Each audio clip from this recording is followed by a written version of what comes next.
on YouTube.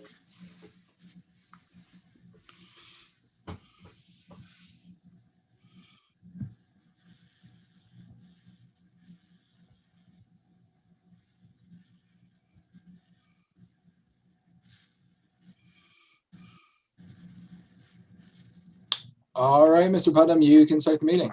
Okay, we're going to call the meeting to order. It's right at 5 o'clock. I want to welcome everybody for being here, especially our guest, Kevin McDonald, for being here. First order of business would be the approval of minutes. Has everybody had a chance to look at them? I did, and I would make a motion to approve them as presented by Ms. Mastro. Do I have a second? I second. Okay, we have a motion by Rudy, second by Retta. Rudy, Yes? Valerie, Yes. Ben, Yes. Retta, Yes. Lois. Yes. All right, me passes 6-0. All right, in the interest of, do we have anyone waiting, Brian, to give comment? Do you know? We do not have anyone for Okay. public comment at this time. Just so we don't waste Kevin's time, I'd like to move him to the top of the agenda if there's no objection. All right, so we could go ahead and start with Kevin McDonald. You want to introduce him, Valerie, please? Sure. Yeah, Kevin McDonald is the Vice President for Diversity, Equity, Inclusion, and Community Partnerships at UVA. He was recommended to me by Elizabeth Cromwell, who is the president of the Chamber of Commerce for Charlottesville and Albemarle County. And we had been talking about how do we encourage more minority entrepreneurs how do we support them? And Elizabeth suggested that I get in touch with Kevin because he had some great ideas. And when I spoke with him, he told me that he was working with I've forgotten her name now. I can see her face, but there's a new office in the governor's reporting to the governor for diversity and inclusion and equity. And so he's been working at a state level on how do we address these problems and also here at UVA. So Kevin, I'm going to turn it over to you. Do you have a presentation? I do. Would it be possible to give me permission to share my screen? Wonderful. It should be good now. Okay, thank you so much, Brian.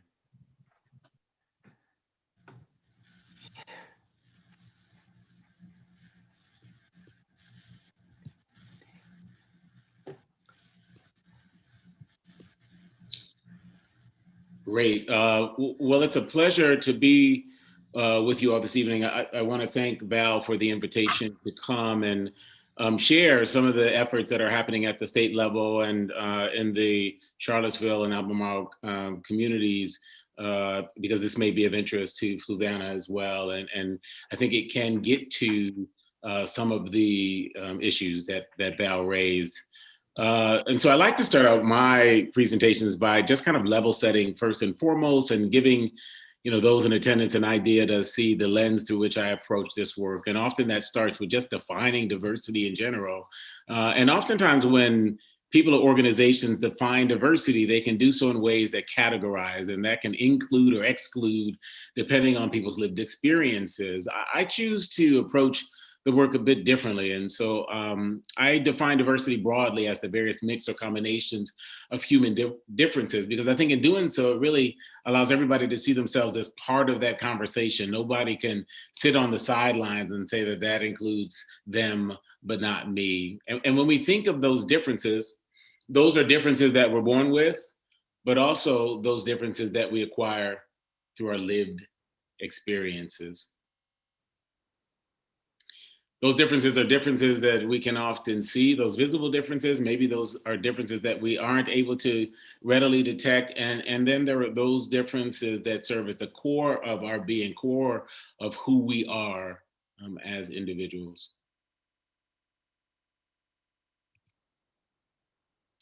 I like this because Deloitte is kind of regarded as one of the kind of diversity guru kind of organizations across our nations, and they've kind of tried to quantify through research diversity, equity, inclusion. They say here that the value of diversity, just thinking about those differences, but this specific one is the value of diversity of thinking results in a 20% increase in innovation and a less than minus 30% risk.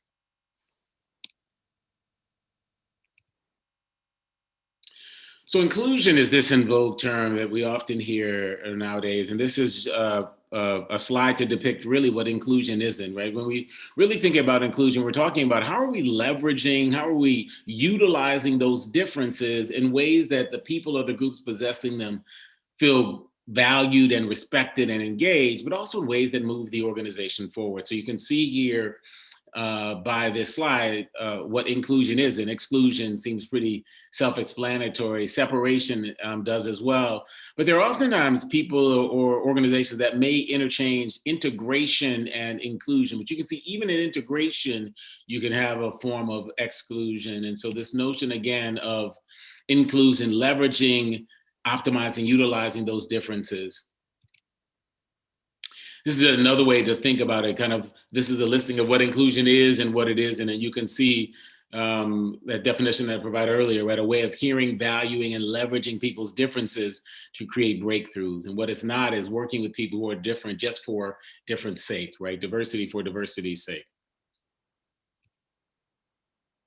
I like this slide because it kind of ties it all together. Diversity is the mix, and inclusion is making the mix work.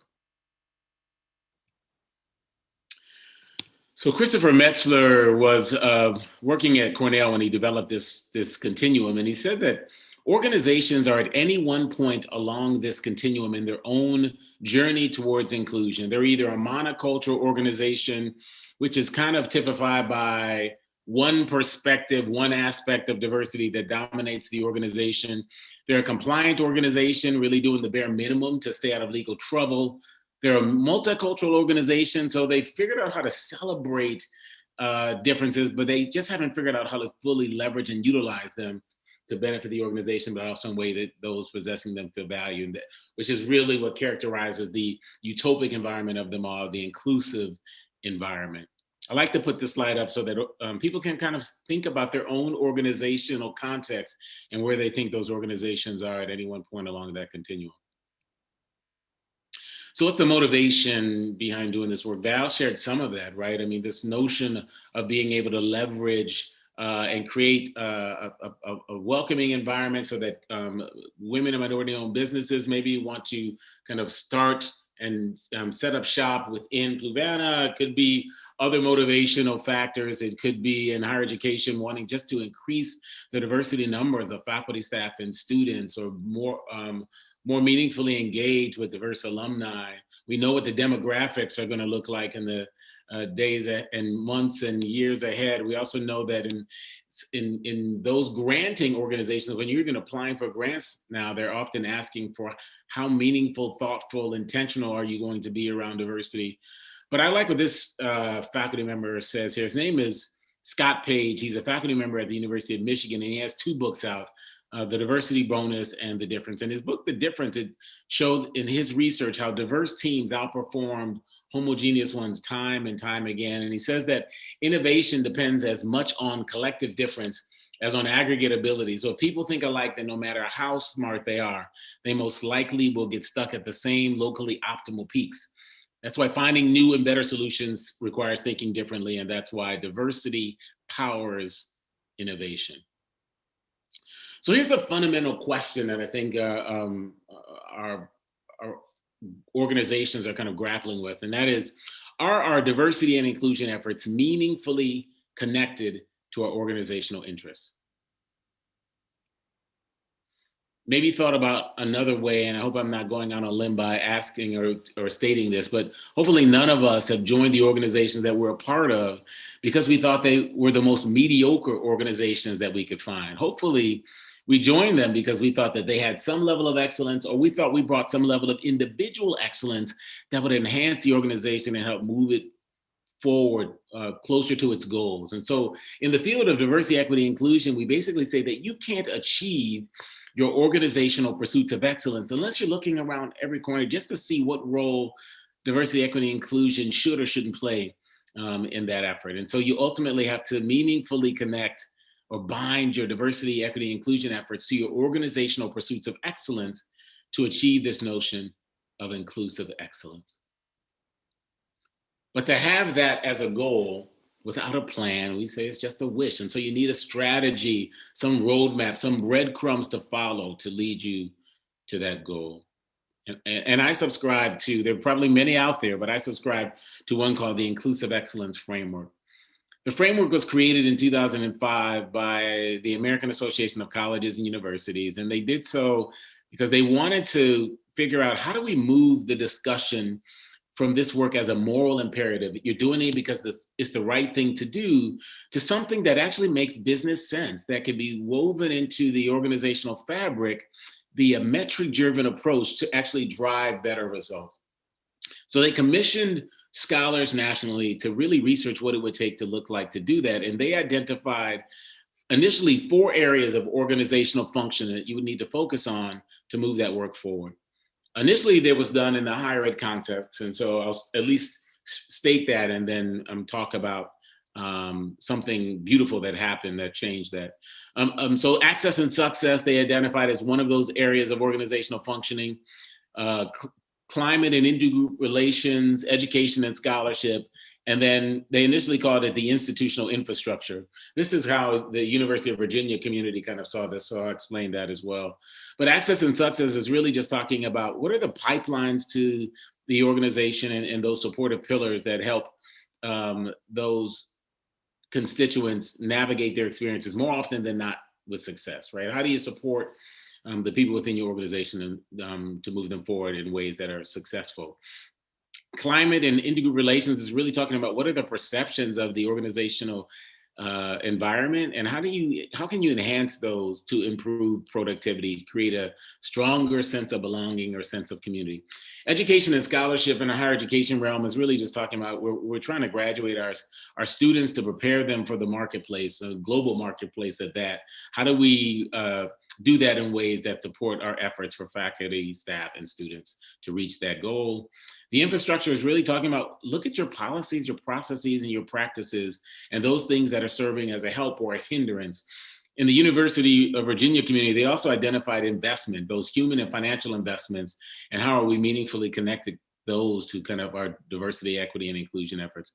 And then lastly, over the course of implementing this framework at other various higher education institutions, there was a fifth area called community engagement. But here, just given the complex history with the university and the community really said, look, it's not necessarily community engagement, which is what it was originally called, but it's really more like community partnership. We need to co-create something with the university. And so really we view this as more of a partnership than just engaging with the community.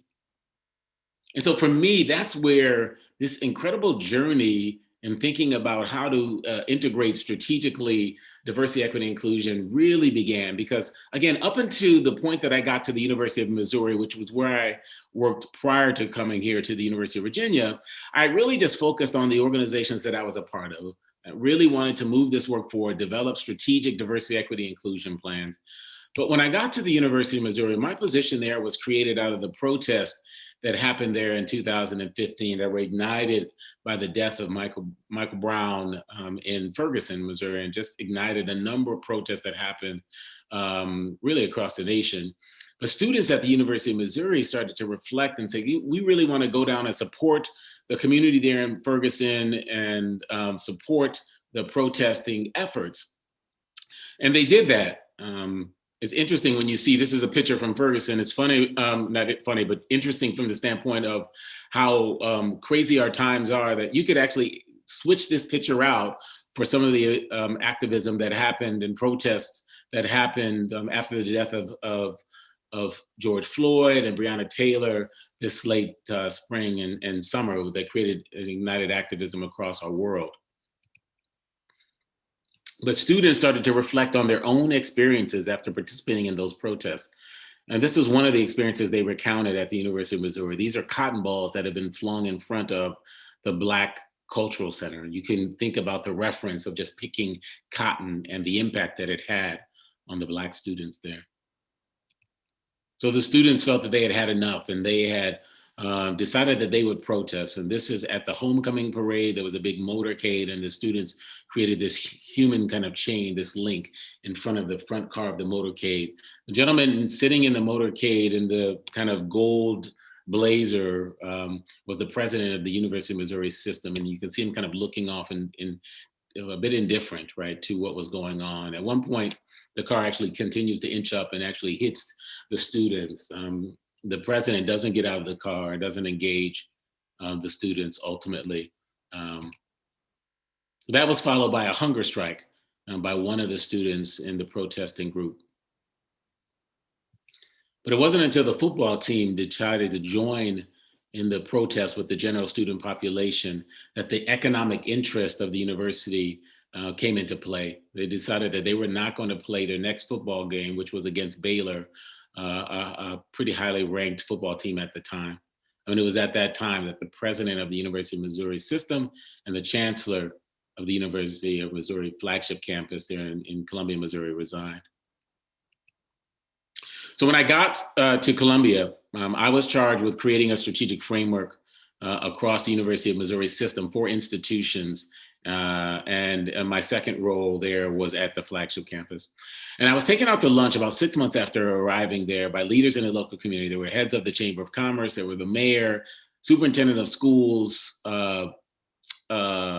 presidents, CEOs of banks, and there was this lone accountant in the room. I don't know if that was the best self-proclaimed accountant in Columbia or not, but he found his way into the discussion. And it was initially kind of touted as a get to know you luncheon. And during the luncheon, they said, listen, we brought you here because we do want to get to know you, but we won't let you leave until you give us a bold idea. And the bold idea is because when the protest happened, and the protest resulted in about $200 million in losses to the University of Missouri and a damage amount of losses to the economy itself in the local community. But they said when the protest happened, we wanted to roll up our sleeves and work with the university to help change what was really becoming a very negative national narrative. The NAACP had actually issued a travel advisory ban for the entire state of Missouri. Don't fly, don't drive, don't walk into the state because it's so bad with regard to issues of race. And so they said, listen, we were chagrined because the university rebuffed our attempts to really want to work with them. They wanted to keep their issues in-house. So we want to get to know you, but we won't let you leave until you give us a bold idea on how we could do that. And I didn't have anything. I didn't know. I was just trying to enjoy this luncheon. And I said, well, you heard me mention this inclusive excellence framework. What if we rewrote the framework, removed all the higher ed references, and allowed it to serve as a backdrop for our city and our county? What if we became the nation's first inclusive excellence city and had a shared narrative across a university system and throughout our county, and really, if we could, since it was a land-grant institution, 116 counties in the state. And they didn't laugh me out the room. They thought that it had merit. They connected me with designees, and then it just exploded. We had over 100 companies develop their own inclusive excellence plans. We provided them with support, with an assessment person. We had cities like Chicago, Knoxville, Tennessee, Lafayette, Louisiana, and Athens, Georgia, send contingents to little old Columbia, Missouri, because they wanted to replicate those efforts in their own cities. And this is what they kind of rewrote the framework to focus on. So access and success for whoever you were focusing on, from students to staff. Training and education made much more sense than education and scholarship for them. Community engagement, organizational climate, intergroup relations, and then the organizational infrastructure. And this is what the community said they wanted. They didn't want to be informed as it related to this work. They didn't want to be consulted, but they wanted to be involved, collaborated with, and empowered to ultimately make a transformative impact in the community. So when I came out to Charlottesville, I was talking and having conversations with members of the community, said, we were really rocked to our core after what happened here in 2017. And we feel like it's just time to move beyond silos and work more collaboratively to move this work forward, to show what we can really become here in Charlottesville. And I said, I don't know if this will have any impact here, but this is what happened in Columbia. And they said, that might have promise. Why don't you talk to this organizational leader or this organizational leader? And that was great. And we had United Way quickly jump on board. In fact, they just finished their inclusive excellence plan, and we're working with the Charlottesville City School District. We had the, what is that retirement? We had a retirement community that just undertook this effort as well in the area. And then I had a chance presentation, kind of like this one, to the Fluvanna Economic Development Authority, with the Central Virginia Partnership for Economic Development. And I'm coming back to present to their board, and their interest is also high to bring in a number of organizations to develop their inclusive excellence plan. But it wasn't until I had a chance dinner with my counterpart at the state, Janice Underwood, I think is the name value you were thinking of, that she said that she was been charged with creating a plan for government state agencies. And I said, why should we stop at state agencies? Let's do something as well for the entire Commonwealth. That's unprecedented. And it was fantastic to see the governor adopt our inclusive excellence framework under this One Virginia Inclusive Excellence Plan. This is one of the aspects that they've, in one of the kind of finishing touches and one aspect of the plan that you can see here.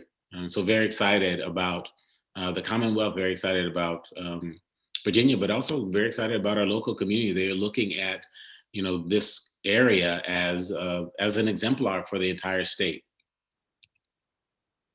So I just wanted to share quickly some things under access and success that I think are valuable. So again, back to Deloitte. Deloitte identified 6 traits of an inclusive leader. So if you're going to work at Deloitte, Deloitte wants their leadership to be inclusive. And this is how they've identified the characteristics of an inclusive leader, being the level of curiosity or being curious, cultural intelligence, collaboration, commitment, courage, and cognizant, right? Being aware of your own biases.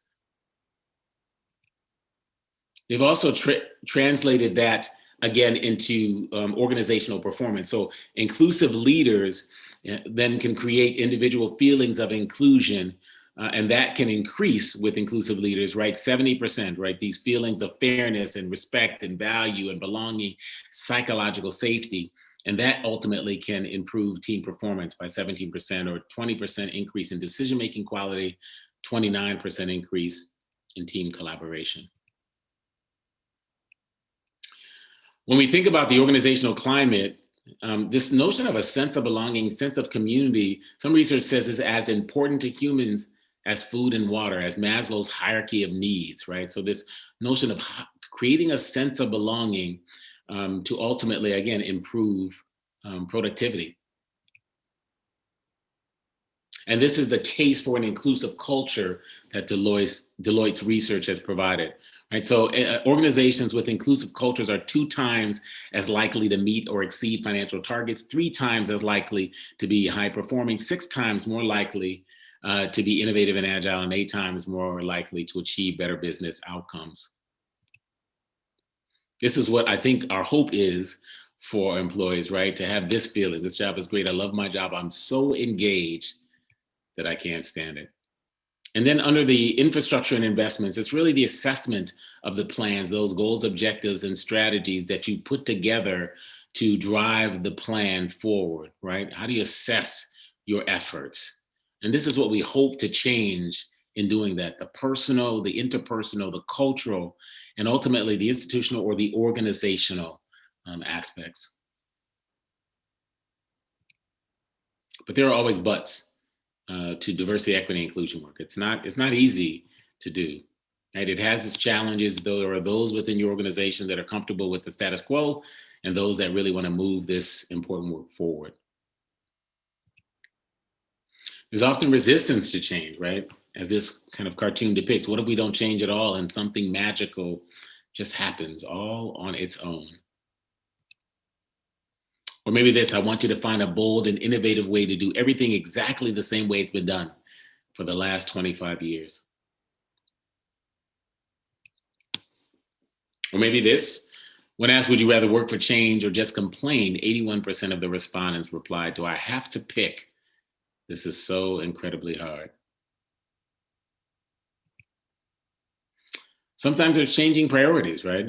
Diversity, equity, inclusion can be in vogue one day and be replaced by some other business priority the next. We know this very well in public education, higher education, a lack of resources, or maybe we might say just a lack of resourcefulness. But what I appreciated about Val's intentionality and what I've seen from many others within the community is that there's a great intention for this work and a desire for great outcomes as it relates to diversity, equity, inclusion. It's just important for us to make sure we don't get stuck in this very technical term, this abyss of stuckness. And part of it is to realize that diversity, equity, inclusion are shared responsibilities. It's not just to someone dedicated to this role like myself, but also for leaders like all of you that are tuned in today. I just want to show this very short video, and then I have like 2 more slides, and then I'm all done. It's a very cute video, I think just kind of drives this point home. People at the sanctuary say that over the years, Bella has become very protective of Tara. Protective of what? No one's really quite sure. That was pretty amazing, Steve. That's a cute video, but our goal in higher education, I think, quite honestly, is an opportunity in many different spaces and places is to take the step out of our own comfort zone, right? To see the beauty, the evolution and growth that can result, right? From just being able to engage with difference.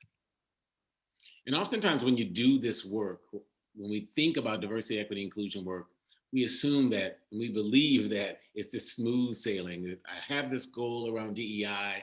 I'm just gonna go and walk towards it, ride towards it, run towards it, and we'll achieve it in short order. But the reality is, as the bottom of this slide depicts, that it's a heavy lift, right? Sometimes there's pitfalls and bridges and storms that you have to go through, bridges you have to cross, mountains you have to climb to reach your destination.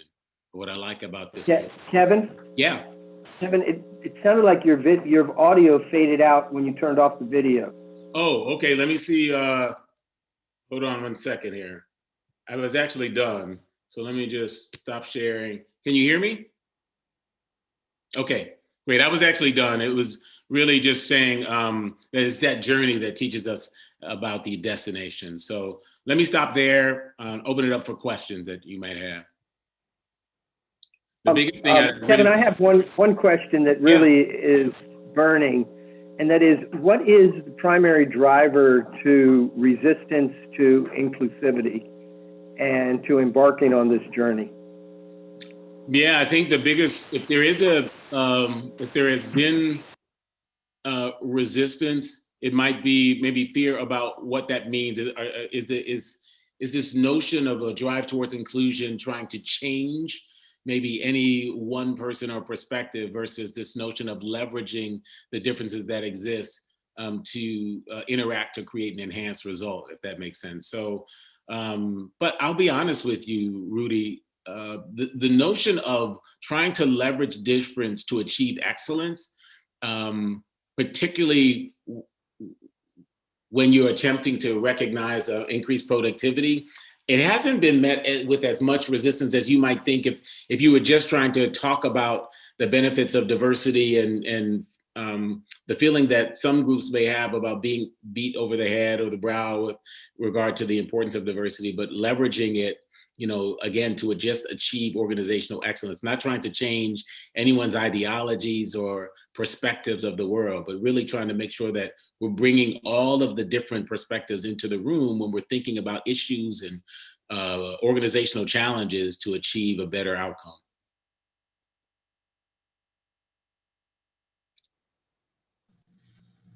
I have a question, Kevin.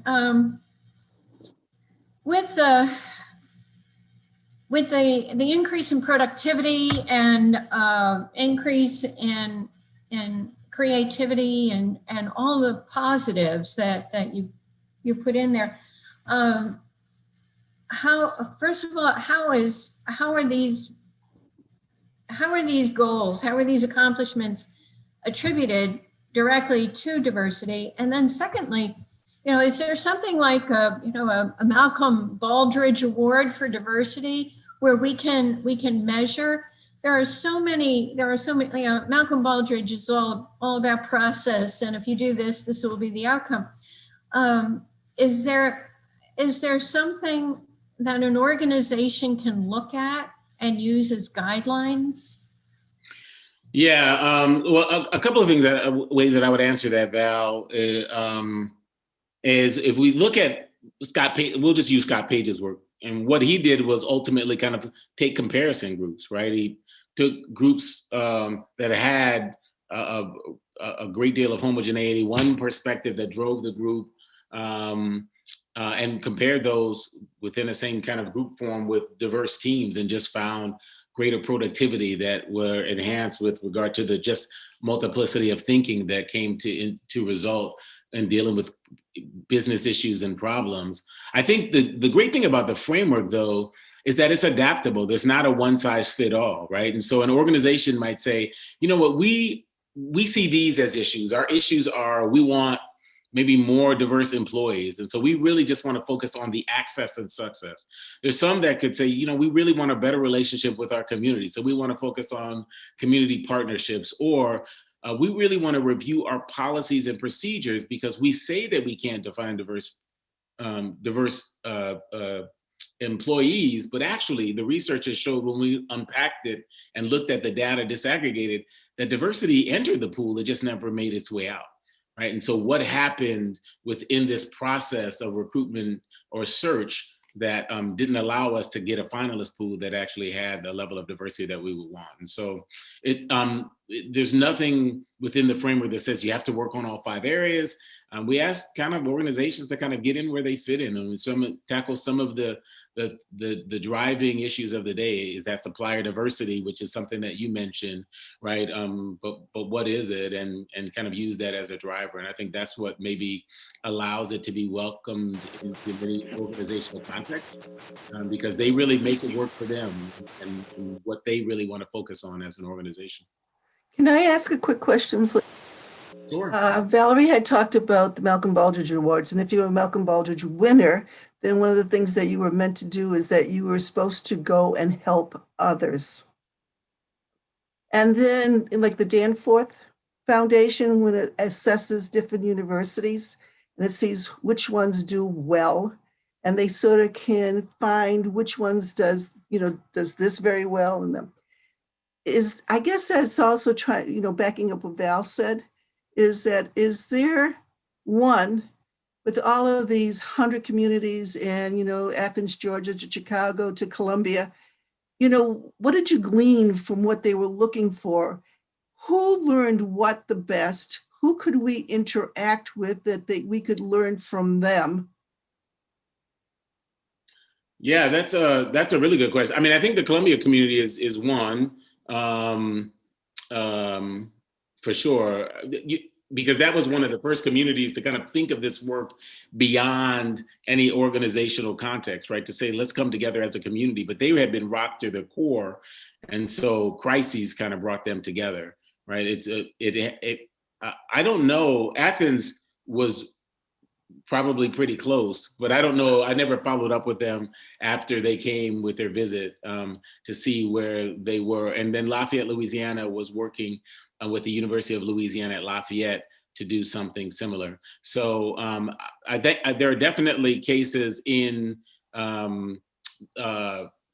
Columbia, Missouri, for sure, that I think would be a great area to emulate. And I love the idea of even thinking about awards that within the community. That's one thing that they didn't do in Columbia, but that could also be an additional driver of change, because even within a community, you could actually think of exemplars for drivers of this work, and that could ultimately also breed additional organizations to want to come to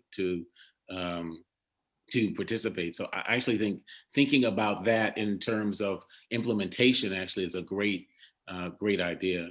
But what we've done Lois, is create toolkits to help organizations that want to serve. So I probably didn't tell you where we've gone in this area, which is, I think, been something that has been helpful. We actually, our division within the University of Virginia actually put on retainer an assessment person to help organizations that were interested in creating a framework develop the metrics that were most germane to the interests of their organization. We started a grant with the United Way and the organizations under their umbrella. So we put a $25,000 grant together to support in $5,000 increments organizations that were interested in creating a plan. And then in addition to that, we would also then still pay for an assessment person to actually help them achieve that work. So we've tried to also do our part to support organizations that were interested, but maybe they just said, look, we're a small business. We really want to do this, but we don't have the capacity. We tried to really take that guesswork out as well. So I've been encouraged by the organizations that have come to the forefront to want to participate. We had 7 organizations apply for this grant. We only thought that 5 would. So that's been great. And again, the retirement community that I can't think of for whatever reason right now that also joined was wonderful. Again, unexpected, but they're also developing their own inclusive excellence framework. And most recently, I've been asked to present this framework to the Virginia Nurses Association. So it's coming in all shapes and sizes, and just happy to support it in any way that organizations deem most appropriate. Would you kindly send us that toolkit/grant information? Yeah, the grant I'll find on the United Way website, and then I'll absolutely send toolkit information to you. And then there's going to be another toolkit developed at the state level with the governor's office. I have that in draft form, but I don't have the final of that. But I can give you an idea of what those are going to look like. So you don't mind if we pick your brain later on too? No, not at all. I hopefully I can just be a resource to help out again. And what I think that's what has made it work. We're just trying to be a resource in whatever way that will help organizations. I think it's been beautiful just to see, different counties come together, nearby just to want to move this work forward and work together. And so if I can be a conduit to support it in any way, we're just excited to be able to do that and support our community. So, Kevin, go ahead, Ben. Go ahead, Rudy. I'm sorry. Thank you, Rudy. Hi, Dr. McDonald. Thank you for your presentation. Enjoyed it immensely. And my question is about biases and stereotypes and how that interlace, or how does that affect achieving organizational diversity? Thank you. Yeah, I mean, it's a great point, and organizations have to recognize that we all have them, right? And so if we don't focus on kind of raising that level of awareness, we can never focus on ultimately kind of curtailing them when they come and show kind of rear their ugly heads at the most inopportune times, right? It could be in the search process, could be wherever. We talk a lot even about notions of microaggressions kind of around this space, right? And that can impact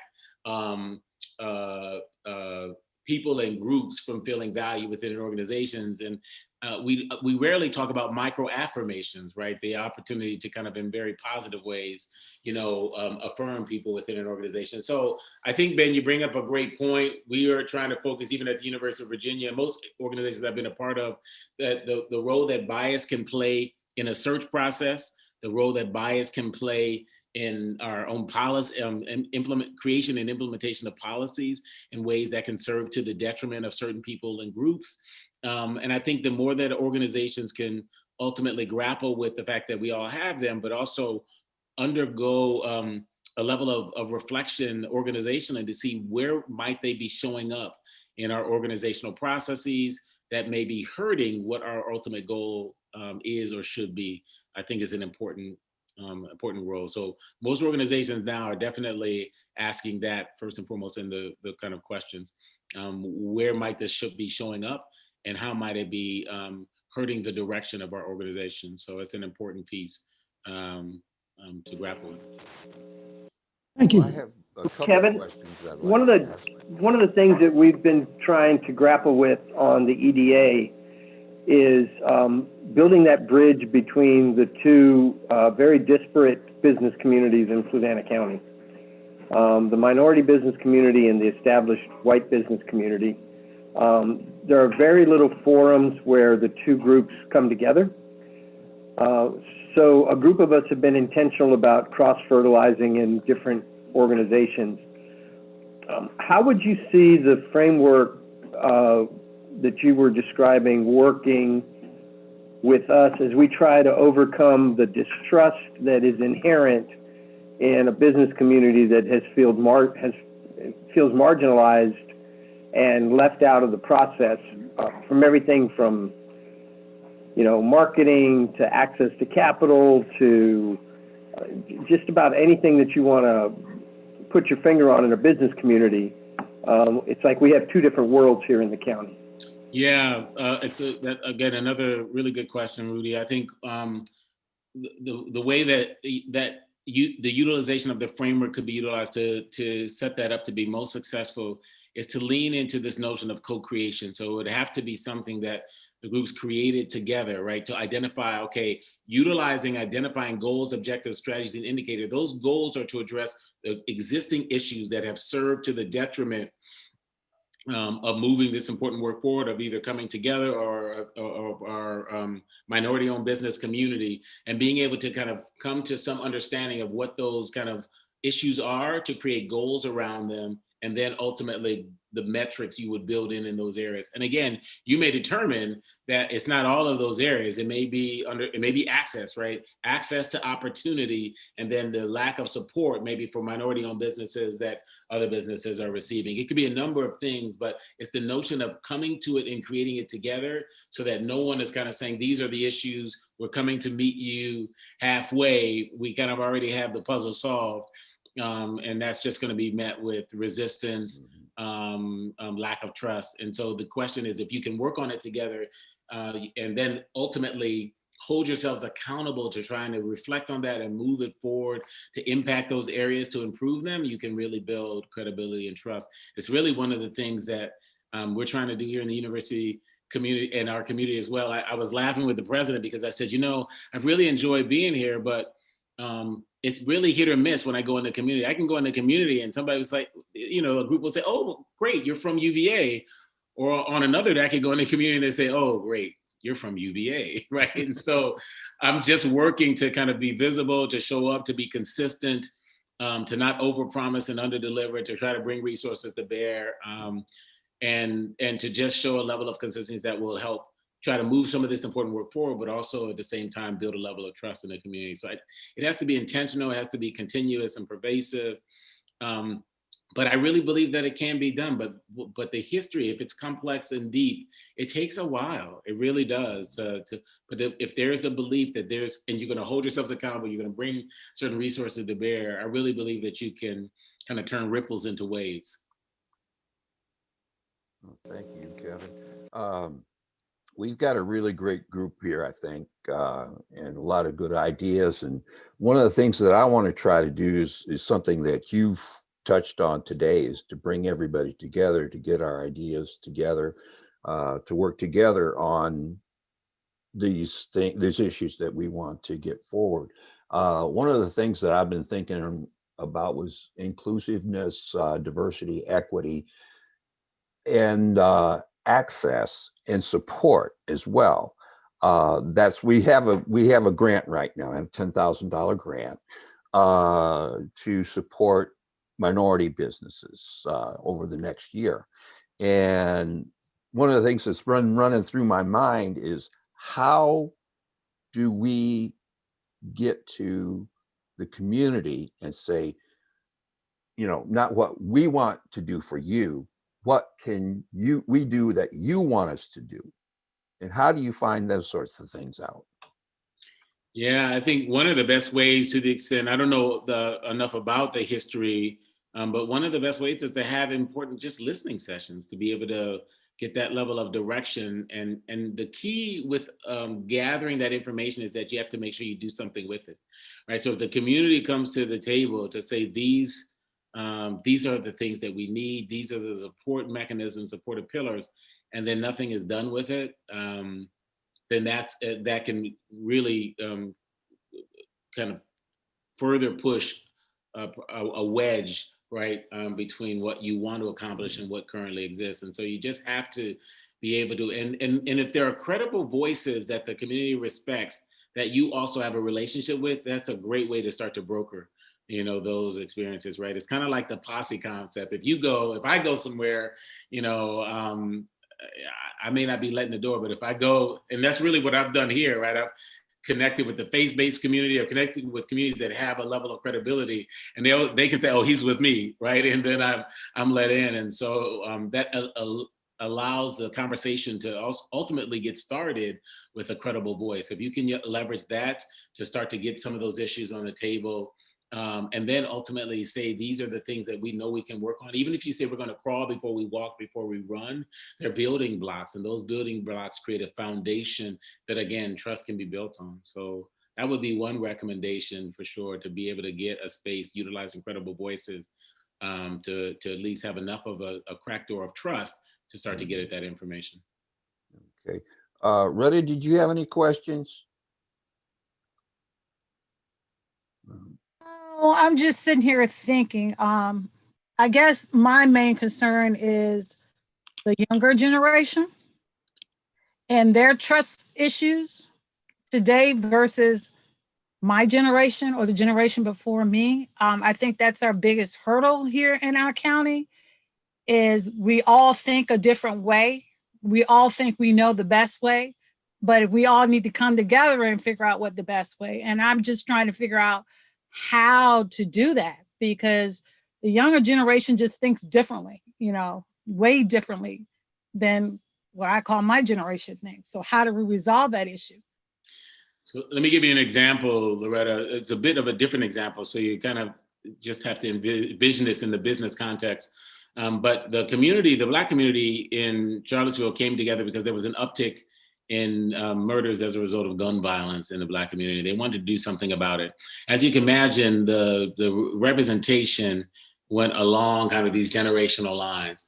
But there was a young group of men who were formerly incarcerated that really just wanted to change. They, you know, change the perspective, change the environment, and focus on conflict resolution. And they, I mean, felt very strongly about it.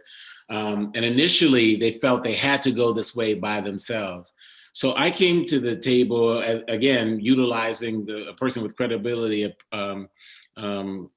Pastor Alvin Edwards, who had already kind of been engaged in that group and went to some of the meetings. And I said to the young man, I have some resources that I can bring to bear, but this is the way that I need to be able to bring to bear them. So you can still achieve what you need, but this is something that connects with what I'm trying to do in my role with the university, with young people, with like, if we can work together, my contribution, the difference of that is significant in the resources. And so we had a couple of conversations and had a meeting of the minds, and actually brought the efforts together. It was this beautiful thing to see. And the pastor helped, because he said, look, this makes sense. You can bring the resources and achieve what you want. We were able to bring significant resources. They wanted some training to really help them in this effort. We were actually the first organization to come to the table because they saw the partnership. We were very, you know, I'm going to be 50 this year, so I was a lot older than a lot of the young men in the room, but I kept showing up to the meetings and said, this is my community, I care. I just have to strategically do this. If you want to unlock the door to these resources, we have to do this way. You will not lose yourself. You can still name this, do this, do what you want to, but you can say it's in collaboration with this effort. And that's the way we've done it. And they've been great. They welcomed me in. So I'm just saying this to say, how can we creatively think about the issues that, and think about the interest maybe of that younger generation, to see what parts of that idea might we be able to compromise and work with to ultimately give them what they want, but ultimately come together and achieve maybe greater ends, because we're kind of bringing the new and the seasoned ideas together. And I think that's how I've attempted to approach it, even dealing with this very different issue. And I took a program that I had been doing with middle schoolers, and I just applied it to the community to deal with this important issue. So I also had to evolve as well. Okay. I'm trying to, evolve with this younger generation. And I'm speaking on behalf of, I have a daughter who's one of those younger generations, and I sit back and I listen to all of them and their little chat groups. They call me mom, but I just listening to all their thoughts, and I don't know. Okay. It's going to be a struggle, I guess. All right, Well, we're running short on time here. real Brian, did you quick. have a question? Yeah, real quick. I just think something that Kevin mentioned and Mrs. Johnson Morgan also mentioned, and I think it's important because when I've been in groups, we've talked about diversity, but we've talked about diversity so we could all start thinking the same. Like we've talked about including these voices so then that we all become one, and that's not really. You've reiterated that it's not so much. I don't need to think like, Mr. Putnam or Mr. Garcia or Mr. Hudson or Mrs. Johnson. We want to come together, and then from there we come to a decision together. But it's important that my history is just as important as someone new coming in, or vice versa. So like Mrs. Johnson Morgan was saying in that example, I think it's not only important that you understand what they need, but you don't have to necessarily become. You don't have to think the same, I think, as what they have. We need those togetherness individually and collectively. So I think that really kind of hit home, especially in my organizations that I'm That's a a part of as well. fantastic point, Brian. I mean, it's not assimilation. You don't check who you are when you're kind of entering these environments and your identity, your belief systems. But how can in that differentiation, you could ultimately still achieve the goal that you want, and quite honestly, believe that it can be enhanced from those different perspectives. Right. Thanks. Well, thank you, Kevin. I'm just like kind of vibrating right now with the energy you put out here. And I think we're coming up with a strategic plan in the near future. And I think we can work a lot of this into that strategic plan and use it for the grant that we're working with. So it's right on time, That's on good. time. Well, I appreciate the time, Lois. I'll make sure to follow up with Val with the information you requested. And if there's anything else I can do to support your efforts, just let me know. Okay. Thanks, Kevin. Thank you for All right. coming. I might be You're calling welcome you to stay for the talk to some meeting, other or groups too. go on about your business or whatever. Okay. Thank Hey, you. Kevin, I got a question completely on another note. Do you know Angela Spranger? Yes. Angela has been great from Christopher Newport. Yeah. She and I actually meeting this Friday. It's so funny you mentioned that, Rudy. We've created a network of people doing this work, but she is because How about Dr. Wilson at U of R? At the University of Rochester, Dr. Wilson? No, University of Richmond. University of Richmond. No, I only know the president at the University of Richmond. I don't know if there's a counterpart in my work. I would love to make that connection. Send me a note. I'll connect the two of you together. She's doing some of the same kind of work. Okay. All right, I'll do that. Yeah, and when you talk to Angela again, tell her I said hi. I will do that. Take care. Have a great evening. All right. Thanks, Kevin. Okay, wonderful. I just thank you, Valerie, for bringing Kevin in. That's just awesome. Just awesome. Okay, so we need to get on with our agenda here. Ben, what did you have to say about the treasurer's report? You're muted.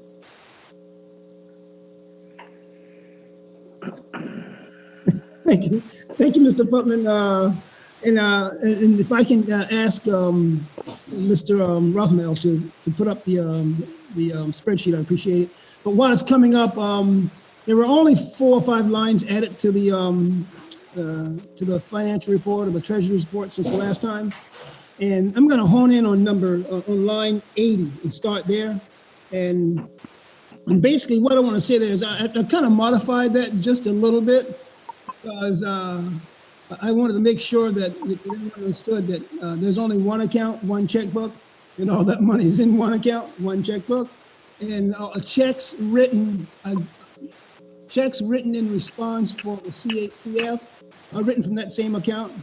And what I'll do is once checks or once payments come in, I will put some sort of indicator in the identification column, so that people know that that particular check is going to be counted once in this account and also once in the CACF spreadsheet, which I'll show you here in a second.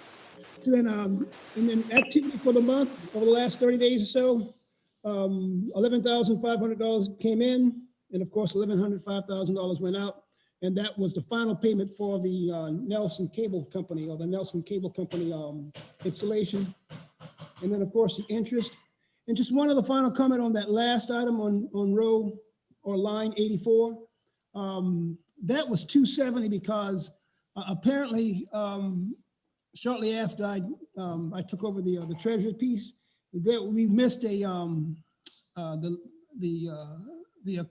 financial staff over at the Fluvanna Review indicated that there was a bill not covered. Not sure why, but it wasn't covered. It only reflected one payment for August and October when it should have been two. So after researching that a little bit, I went back and covered the payment for cover the payment for October and the payment for December. So that's why it was 270. So it's now completely paid up and obviously in good standing. Ben, I have a question, and I don't know if it's for you or for Curtis or for Brian, but I remember at the last meeting, I think it was the last meeting, we talked about doing an invoice to get reimbursed for the wire transfer fees. Did that ever happen? I don't think so. No. No, we've not received. Who's responsible? Is that something that we have to generate, Brian, or what? Yes. Okay, I'll send the billing Okay, I'll work on that. Thank you, Rudy. I'll work with Brian to do that, to get those requests sent over. All right, you gonna May take I care of ask- that, Ben, then? Yes, sir. I'll take care of that Okay. with Brian. Thank you. May I ask a question, please? Since I am sort of kind of new too, we have those I don't know what to call them. And so please help me here. But those it's not a micro loan from us, but our credit rating helps someone else get a loan. You know, like the soccer league. Oh, Yeah. okay. Have we received all our monies from, because I don't even know how many are out there. Have we received all our monies from each one of these credit loans? Okay. The bond payments, the payment bonds that we let, right? I've highlighted them. It's line 59 and 60. Mr. Putnam sends out invoices in October of every year. You currently only have, I believe, 2 bonds, which is the Montessori School and SOCA, Soccer Organization of Charlottesville. Are there any other open ones, Mr. Putnam? I believe so. Scroll up a little bit. Let's see here. I think there is one outstanding. Let me open up my files here. See. I know you have those 2, and the third one. I mean, I know at one time you had Veritas. I don't know if the Veritas schools. No, that's dropped off. The only other one we don't have on there is the Region 10. I think we had due a payment from Region 10. Oh, yes. You still have, if Region 10 has not been satisfied, then yes. I know that they did a refinancing last year, but I don't know how much longer that is. So Region 10, we did get $1,000 from the county. Yeah. No. That's line 63. There it is. Yeah, line 63. Yeah. Yeah, so we haven't recouped the one from Region 10 yet. We need to get in touch with them, I guess. Are they all done at this? They're all invoiced at the same time in the end of October. Yeah. They're all pretty much come due at the same time. And it's based off of their loan amount. So for example, SOCA is $1,000 yearly fee, where Montessori School was only a $750 yearly fee. to And put I think the Region 10 is $1,000. If there are no other further questions with this spreadsheet, I'd like to go to the CACF just for a moment. Brian, if you can, please. Thank you. Yep.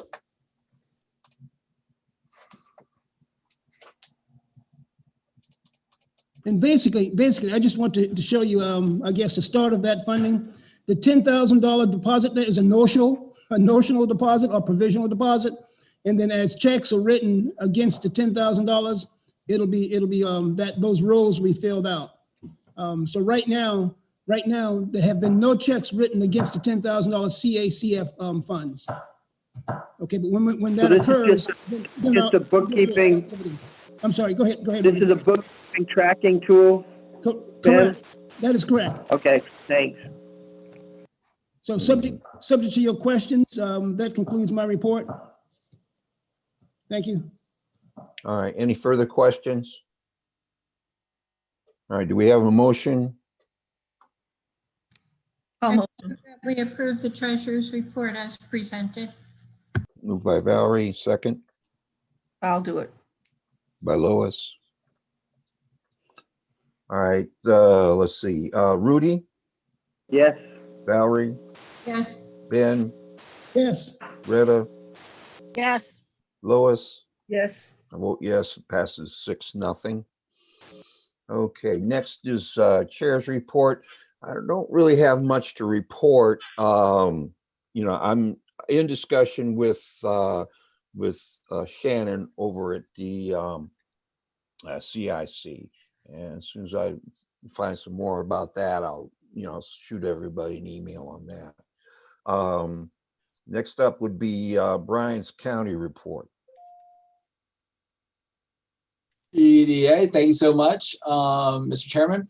So business spotlight this month will be the Buy from Fluvanna. It's Fluvanna's new business directory. You can access it by going to buyfromfluvanna.org, or you can also click on business directory if you're on fromfluvanna.org.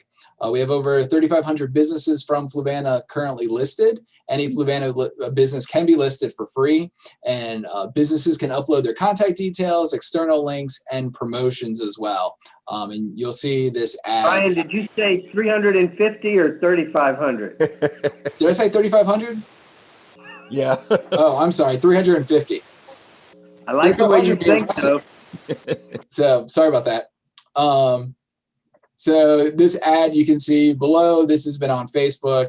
Find your next favorite Fluvanna spot. And it's easy to use. Here, if my computer will catch up with me.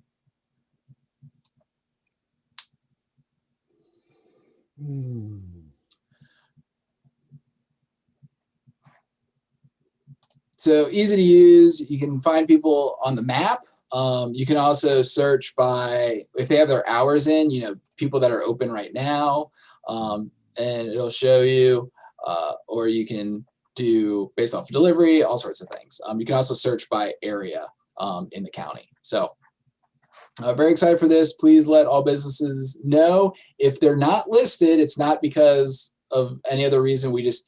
When we created this list in the summer, they weren't on the radar. They weren't on that sheet. So we're always adding to this. So click list my business and I get an email. And if any business wants to update, for example, I'll just pick one real quick. You want to update, they click edit, they put in their information, it sends me an email, and then I approve it before it goes out. So you don't have to worry about random people editing it and it goes live immediately. I see it first, so I verify the information. Any questions about the Buy from Fluvanna directory? All right. On social media, of course, we have our Visit Fluvanna social media pages. For Instagram, it's @VisitFluvanna, and Facebook, it's Visit Fluvanna County. For this month, well, we're still doing the picture a day for the entire year, but this month we are highlighting Fluvanna Black History. So you can see down here we posted the New Fork School, which is located on it's located on Mountain Hill Road near Cohasset off of Route 6. And then this is the first consolidated African-American high school in the county. And it was used for 2 years before S.E. Abrams was built. So I thought that was, pretty neat little in my travels around the county. So we're trying to highlight these as we go. We will have podcasts coming out with members of the Black and African American community. Our first podcast, I'm hoping, will be out tomorrow. I'm still working on final editing. It's with Mrs. Bertha Armstrong. Mrs. Armstrong attended the Dunbar School and graduated from S.E. Abrams. And she's been in the county her entire life. So she's been involved with community action. MACA is their current name that you may know of. So she's been heavily involved with the community through her work, and then also through her community engagement. So very interesting conversation with Mrs. Armstrong. Went a little bit longer than I anticipated, but that's, if anyone knows Mrs. Armstrong, it's very easy to kind of get in a long conversation with her, and it was wonderful. And I'm looking forward to that coming out.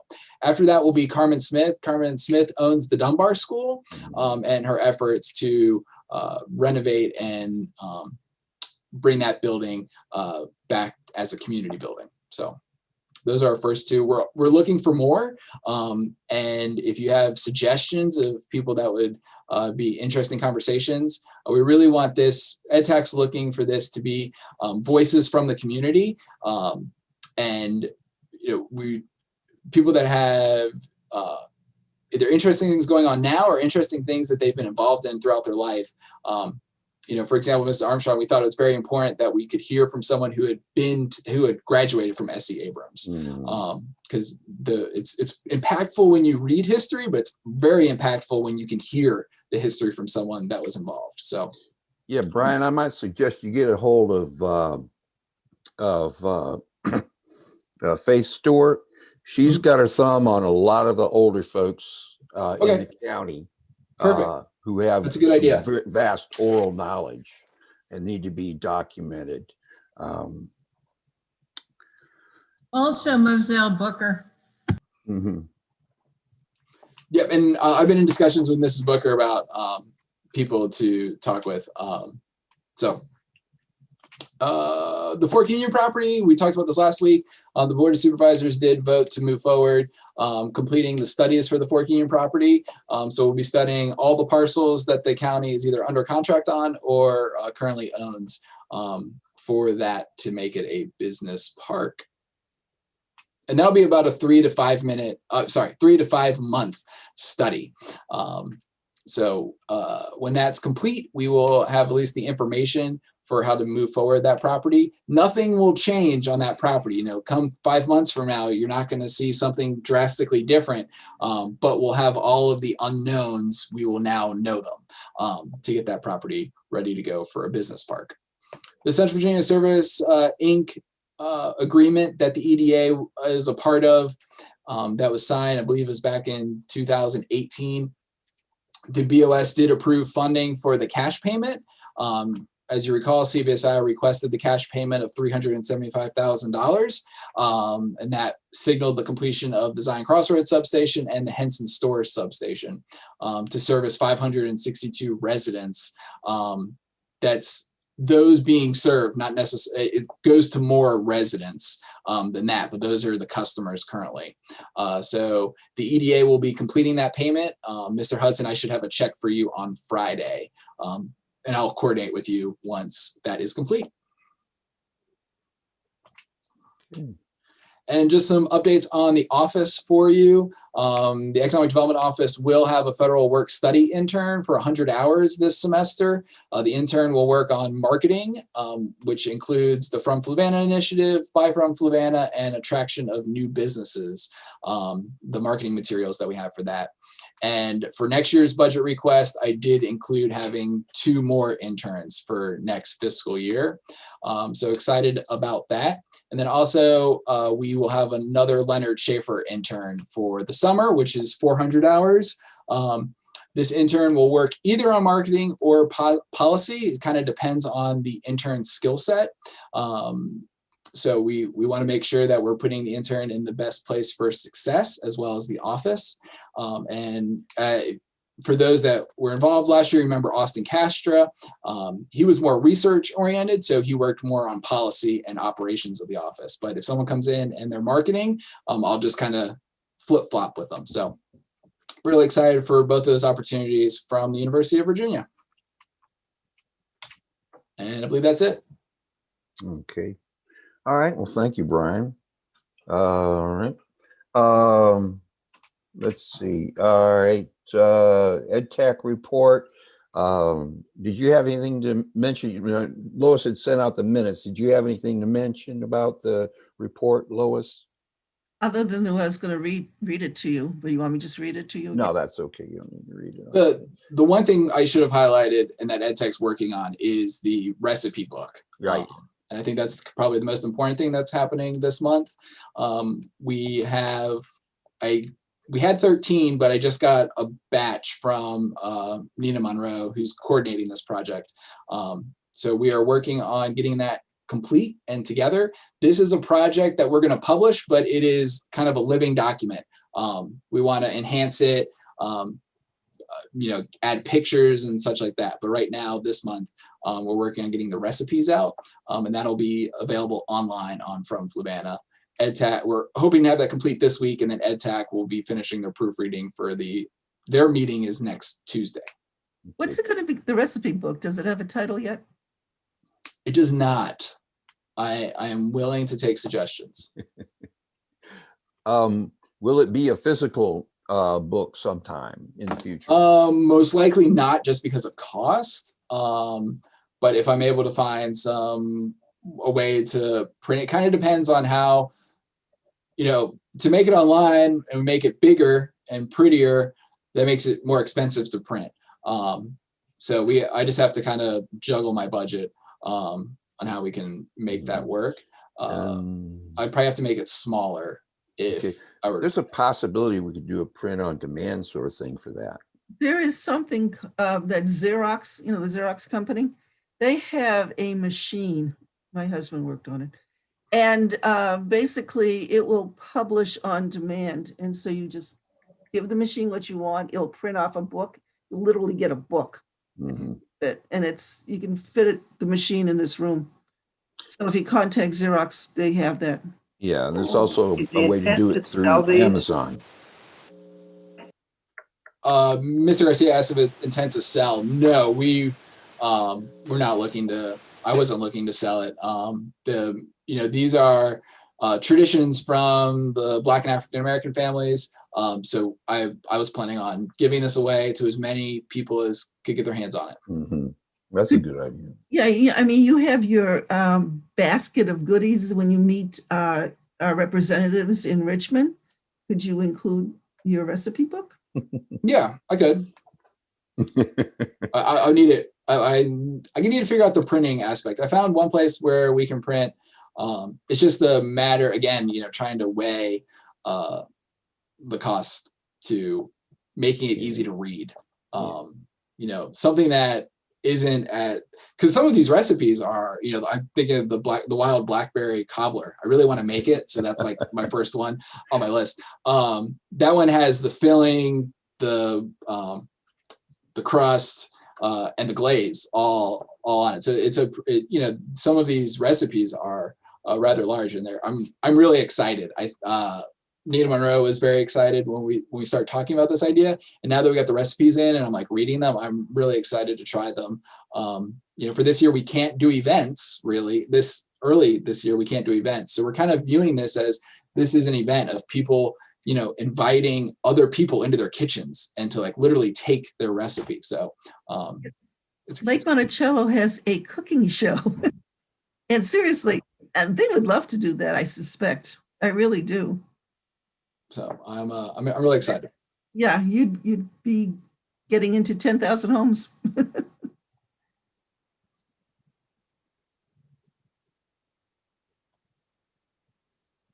Oh, Mr. Putnam, you're muted. We're open for public comments. Do we have? Other than the EDA members, just have Mr. Miles. I don't think he had public comments. No comments here. Thank you. All right, so we'll close the public comments.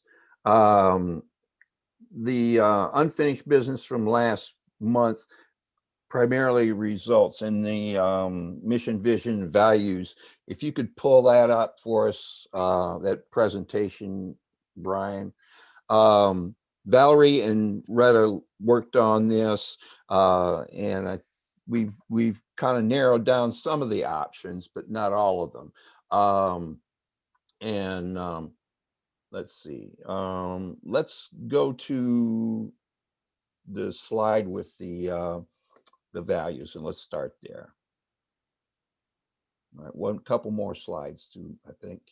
Let's keep going.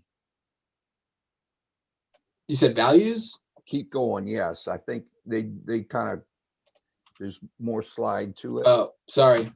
There we go. There we go. Yeah, and they've kind of narrowed it down into 4 areas: collaboration, partnership, equity and equality, innovation and creativity, and transparency and communications.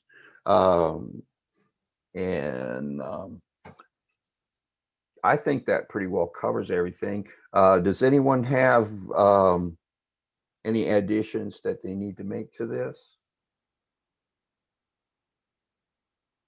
Good. Okay, we'll just we'll kind of package this all together and vote on it in a minute. Let's go back to go back a couple slides to vision. You're There we muted, go. Lois. Yeah. Thank you. Those 4 things that Val and Retta worked on, could you I have a question, Mr. Putman. page? Yes, I'm sorry. Yeah, this has been, Mr. Chairman. Yeah, with regards to the brief we just heard earlier by Dr. McDonald, Mm-hmm. and I'm just kind of thinking out loud on this one. Would diversity be one of those value items that we could put up there as with some sort of the appropriate words to describe that as a value item for the organization? Thank you. Okay. All right. Let's see here. Where we go? Should be under equity. Under equity, yeah. Observation. Just add equity, equality, and diversity. I didn't see the correlation between item number 2 and diversity. I was thinking of it more as a separate sort of line, but again, I'm just thinking out loud. So Okay, all right. It's on the opposite side. It's on the same spectrum, but it's at the other end of the spectrum. You know, equality is like equality is like they want to give the $1,400 to everybody, or just give the $1,400 check to those that truly need it. You know, equity is to the ones that truly need it, and equality is to the ones to. So equity and equality are not one and the same. No, they're not. And the diversity is what you do when you want to do equity.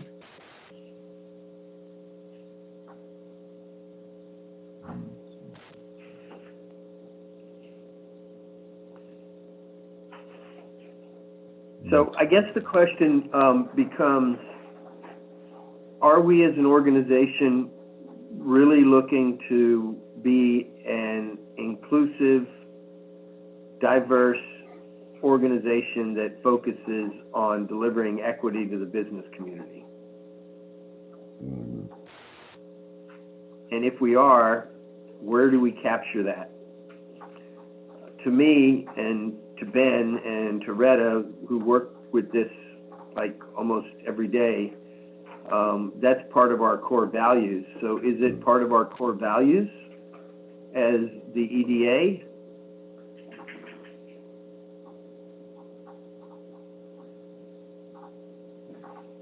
To me, the diversity would be how we look at our organization, how we look at the EDA. And the collaboration, the 4 values that are on the list here are what we intend to facilitate within the business community. So wouldn't bringing diversity to the business community be a core value though? We can't do Because that. in order to get, in order to get to equity, you've got to embrace diversity first, don't you? Well, no, not, well, equity and equality is we have to make sure that policies and practices will promote equity and equality for the business community. But I don't know how we would go about actually ensuring that the business community adopts or adopts diversity as a strategy. Yeah, Professor McDonald said that you can't force them into diversity. You can't force them into doing it. All No, we but can do is make sure can't that we we have policies that will support it. Can't we adopt as an organization the concept of building diversity within the business community? How? This is a core value. So from the core values comes the action steps and the business and the plan. Yeah. I mean, we're at the very nut here right now. Yeah, Yeah, I I see don't what know. Rudy's getting at. Is the thing is that we can have it as a value to the how and why we do it comes later in the strategy of you know. I think diversity actually belongs higher up, possibly in our vision rather than in our values. I don't think diversity as itself is a value. I disagree. I think embracing diversity is a value. Diversity itself may not be a value, but embracing diversity is a value. You know, when we look at Families Forward and CHIP of Charlottesville, diversity is one of our core values for both of those organizations, Valerie. But that makes absolute sense because they're dealing directly with the business, with the families, and their organizations must also have diversity because you have to, in order to meet with the families, we have to have diversity within our organization, within CHIP or Families Forward. But so doesn't that apply to us as well, though? I mean, if we're trying to reach... There's 7 of us appointed by the Board of Supervisors. I don't see where we can. You know, the Board of Supervisors may say we want diversity on the EDA, but that's not our job. Am I making sense? Well, yes, I think so, Valerie. And I think I see Rudy's point as well. What we're trying to do with the values basically is just give some guidance to what we intend to do, what we would like to do, and how we would like to do it. And I don't see a problem with including diversity in one of our values, even though, you know, like Valerie says, it may not be something that we can enforce on the community, but we can value it. Does that make sense? So would it be too much of a stretch to change the practices that promote diversity, equity, and inclusion for the business community? I really dislike the word equality when it talks about anything having to do with building equity, because equality is not real. And all it does is allow people to say, oh, well, they have equal access, so everything's okay now. Yeah. But what we're saying is that we're going to make sure that whatever policies are adopted, whatever policies and practices are adopted by the County of Fluvanna within the EDA will promote equality for the business community and equity for the business community. So that the way we treat one business is the same way we treat another, so that our policies, I think we're therein lies the fallacy of equality, right? Well, we can debate this all night. I would say, let's start at the beginning, because we're down at values and we were making changes all the way up at the start. It's mission. I'd rather go back to the for the mission statement. Okay. Okay, the mission statement, this is the one that Brian sent out. Mm-hmm. We can't change this without having the Board of Supervisors approve it. And if you read this, a lot of this is coming out of Code of Virginia. I appreciate that. Now, we're not going to change this. We're not going to change this. We're not going to change this. We're doing a mission statement for planning purposes only. But no, we can't have that because that would conflict with the mission statement right here. We can't have two mission statements. And if we call it a mission statement, then the Board of Supervisors must approve it. So what I suggested is that we call it something else. And I think the next slide is guiding principles. No, vision, sorry. Okay. Okay. And so our vision is, and we have control over this. A key driver of economic development in a business supportive and innovative community where a quality educated and skilled workforce thrives and equal opportunity is ensured for all.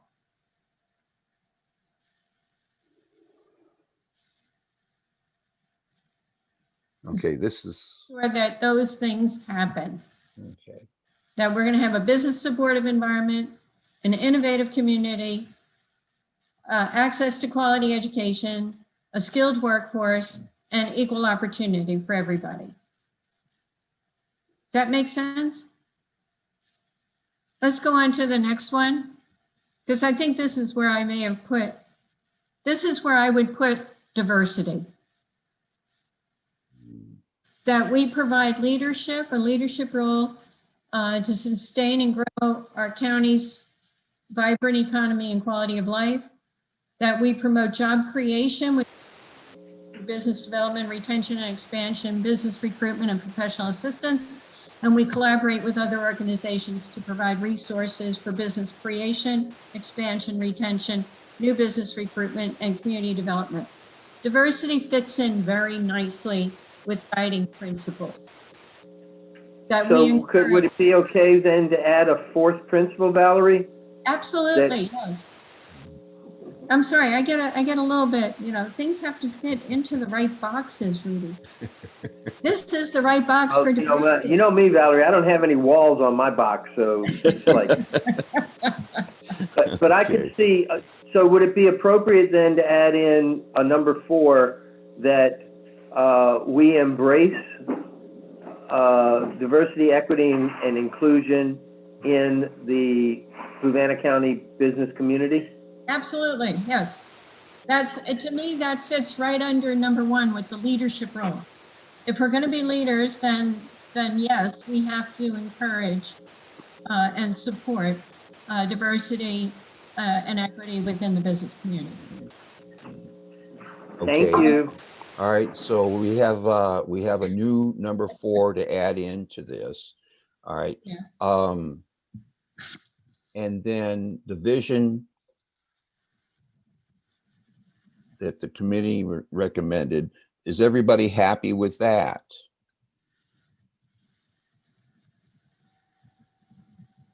Are there any additions or changes needed there?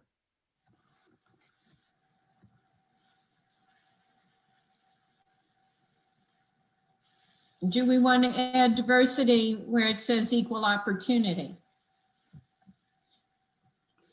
Because equal opportunity, quite honestly, has some negative connotations. Right. That's the thing I'm looking at. The only thing is equity and opportunity, perhaps. How about where equity and diversity are valued?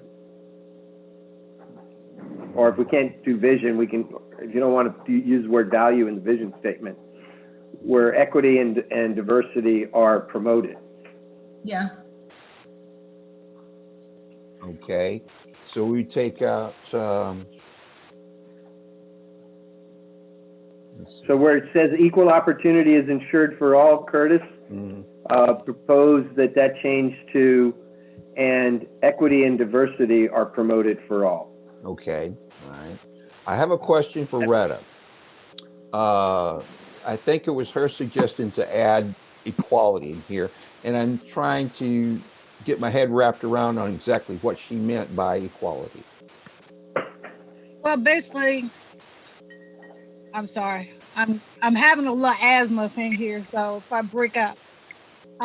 Basically, I want equal opportunities for all, but I agree with Rudy with the diversity too.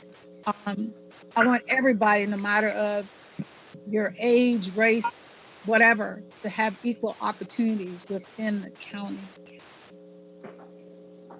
Equal So- chance. So Retta, do you think equal opportunity is stronger, or do you think equity is stronger? I think equal opportunity is stronger.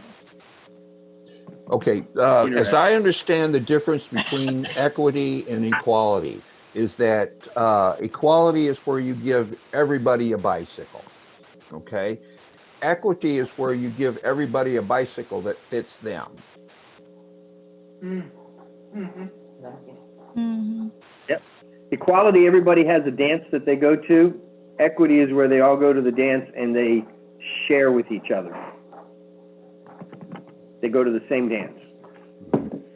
Or I could add both in there. Okay, all right. Just add both in there. I see what you're getting at. Add Yeah, both in there. the only problem I see with the term equality is because it's been beat to death for the last 40 years. And it doesn't necessarily mean what it should sometimes. Right, but I think people are so used to seeing that in how can I say this? Diversity, discrimination, whatever statements, equal opportunity is in there. Yeah, okay. So that's why I fear it needs to stay here also. So because people are used to seeing those words. Okay. I think Would you be Ben? agreeable to the language that Rudy proposed, but leave equality in our values? Well, I go back to what Rudy and Ben is saying. I think they need to be in both. I can see Retta's point. So the new vocabulary, equity replaces equal opportunity. Equity is a much more defined concept around raising people up where they are, and equal opportunity is more of a breaking down barriers concept. And equal opportunity definitely has a negative connotation in the white community, because with equal opportunity, they see themselves as losing out on something at somebody else's expense of gaining something. Where with equity, nobody loses. But I'm also looking at equal opportunity, not just for a racial issue, but say a woman and a man, equal opportunity. Retta, I agree with you 100%. Yeah. I'm just not sure how you, if you want to, like Valerie pointed out, the phrase equal opportunity has a negative connotation within a segment of our community, because they see equal opportunity as somebody gaining at somebody else's expense. Well, I don't see it that way. I guess I'm not seeing that way because I'm seeing it from a woman's perspective too. And when you're looking into the world today, the woman I don't think they're given the same equal opportunity as the men in the world. So that's the way I'm looking at that. Definitely agree with you, Can I Retta. make a comment, please, about equity and equal opportunity? Equity is, if you think of a teeter-totter, and you can approach it from either side. Okay, you can have equity where you go through the system and you get that equal access that you're talking about, but you're not prepared for it because you have not had the foundational work in place or the access to the foundational work in place to utilize the full equal opportunity. What we're trying to do is, with this 10,000 grant, is to shore up the lacking of that foundation, whatever it is, on the front end, So when our minority group businesses come to the point where they can access the equal opportunity, they're standing on solid ground, same footing as everybody else to be able to do the work. That makes sense. So are we looking this at more of a minority issue or more of a opportunity for all, including minorities, I would say women? opportunity for all. Yes. Yeah, because you can't kind of strip out that that's what I'm seeing. I've seen so much of it happen in the business world where, and I'm not even coming at this on a racial issue. This is an equal opportunity for men and women. And the differences I'm seeing out there between what a woman can get and what a woman can do versus a man. So that's why I'm looking at that part there. But that's just my opinion. Okay. Well, Make a good point, yeah. Loretta. Let's look at this this vision statement right here for a moment. Rudy, could you restate something that would include all of that for us? You're muted, You're muted. Rudy. Thank you. So where quality educated and skilled workforce thrives and equity, diversity, and equal opportunity is embraced or is afforded to all. Okay. All right. Sounds good to me. Does that satisfy your? It does. Okay. And then Lois and Valerie, can you guys word craft that just a little bit because it's going to sound clunky?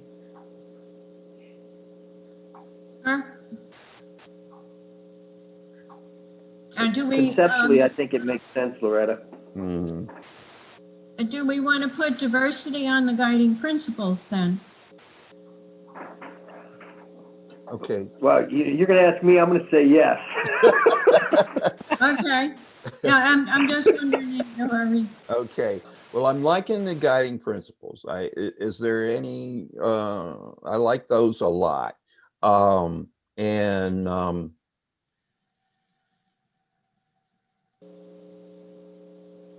Yeah. So this is the one where I asked to add.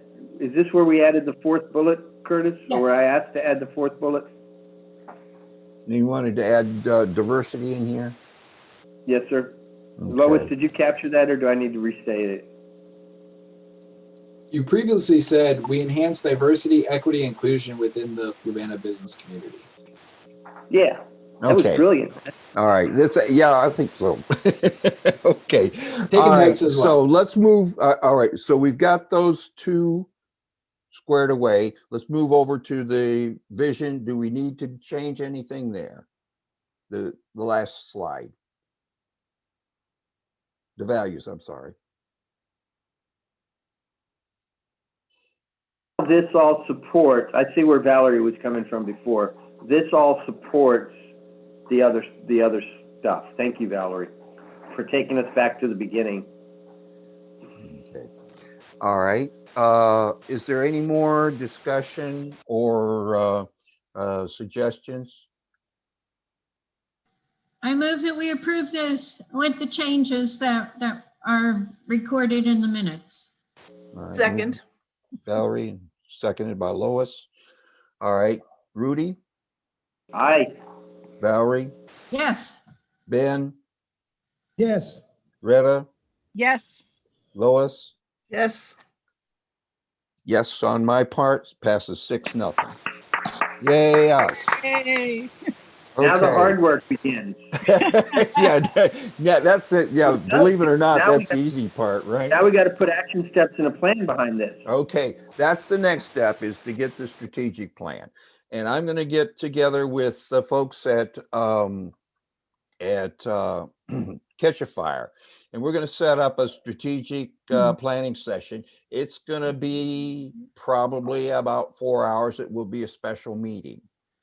We won't do it at a regular meeting because it's just going to be very involved. We will gather some of the things that we want to put in it ahead of time. And then we'll get together in a facilitated meeting to put it all together. If that's agreeable with everyone. Yeah, a point of order for Brian as our staff person. How much time in advance do you need? Because I'm assuming this has to be a public meeting and public notice. Yeah, we just need to be able to post it on the website. Okay. That's where we typically post. But yeah, I mean, ideally we should strive for 2 weeks. Okay, thanks. Okay, all right. Let's see now. Moving on here. I want to come up with some sort of fundraising plan as part of our strategic plan. And what I'm thinking is to do a little research and come up with 3 different companies, because it's something that I don't think we can handle on our own. Okay. And Curtis, can I suggest something? yes. I attended a workshop where Chris Engel from Charlottesville gave a presentation on, everyone's familiar with the downtown mall and that thing there, the white tent at the end, the pavilion at the end of the mall. And my understanding is that the Charlottesville Economic Development Authority is the organization that handles the rental of the pavilion. And they generate revenue for the county, and I believe a portion of that stays with the EDA. Mm. And with the work that the county is now doing on Pleasant Grove, Mm-hmm. the county is going to have an opportunity to rent out that facility as well for music and fairs and stuff like that. Now, this is something that we're going to have to, Brian is going to have to advise us, and we'll have to get the Board of Supervisors to advise us. But I was thinking maybe at one of our future meetings, we just ask Chris Engel to come and give a little presentation as to what Charlottesville is doing with Pavilion. You've kind of like a little light bulb went off in my brain here while you were talking, Valerie. Uh-oh. And as far as the rentals at Pleasant Grove, the Parks and Rec kind of jealously guards those as part of their funding, but there has been a drive through EdTech to raise a roof over that stage, and if we could provide a roof for that stage, I think we could get a part of that money. Well, I would tell you that the last time I did the research on a roof, it was about 50 grand. Right. Mm-hmm. Well, that would have to be part of a fundraising effort, and with an eye on a long-term income. So that's possible. So something we could think about. Currently, just the note about the stage, the county is looking at creating a second stage that would be under tree cover that would be cheaper and mitigate the cost of a roof, because you would be under tree cover. Because obviously you wouldn't be doing this when it's raining anyway, whether you had a roof or not. So we're currently looking at a new location for a different stage. Okay. Well, all right. Well, we'll table discussion on that for now until we get into the strategic plan. Can I ask one question before we move on, please? Mm-hmm.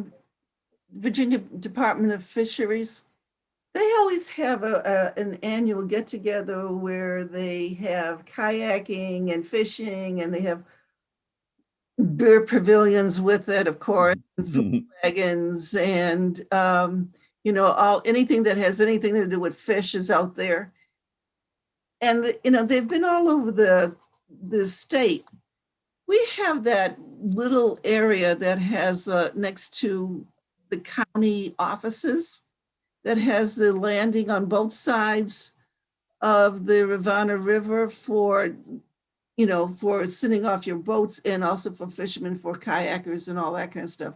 And I'm not saying to buy it, but there's that restaurant is up for sale again. Mhm. And that would be even if you did it as a pop-up, a great place for, you know, doing the kayaking, the fishing, you know, all that kind of stuff, because we got the natural stuff, you know, the Fluvanna River behind all of that. Yeah, we could look That into that. draws I'm like thinking crazy. the owner is kind of resistant to anything like that, but we could look into So it. I talked to the realtor about that property for another potential buyer. They envision the best use of that property being a combination of some type of a food establishment and a retail establishment for sporting goods, to include rental of equipment. The asking price on the property right now is right at $900,000. And there is still a debate on whether or not they have adequate sewer and water there. Welford had some issues with water when he had it there. But it's going to be really difficult for a commercial enterprise to make that property go because the price is so steep and the profit is so limited. So I think, Lois, you may be onto something. This is just over the weekend, this thing. Get together. It's just a weekend thing.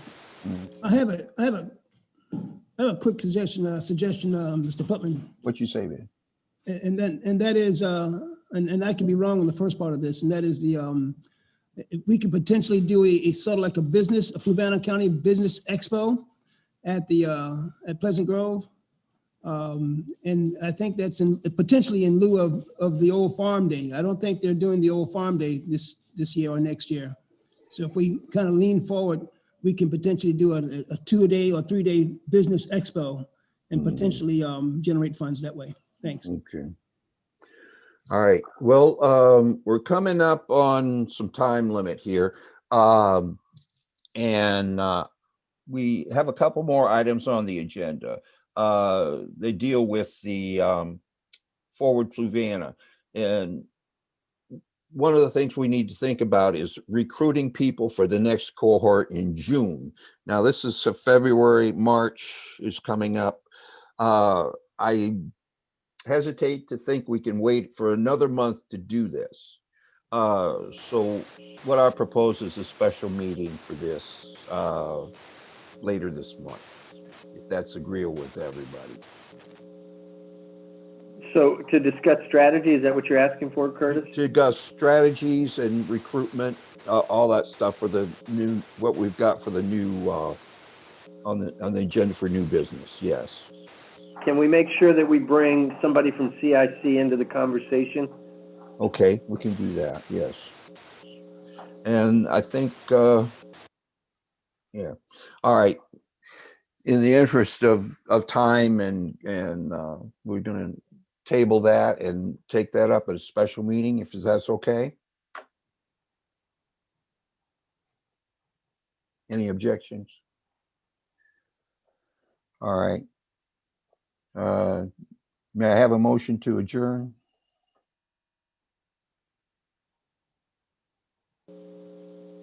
So moved. Valerie motion. Valerie, second.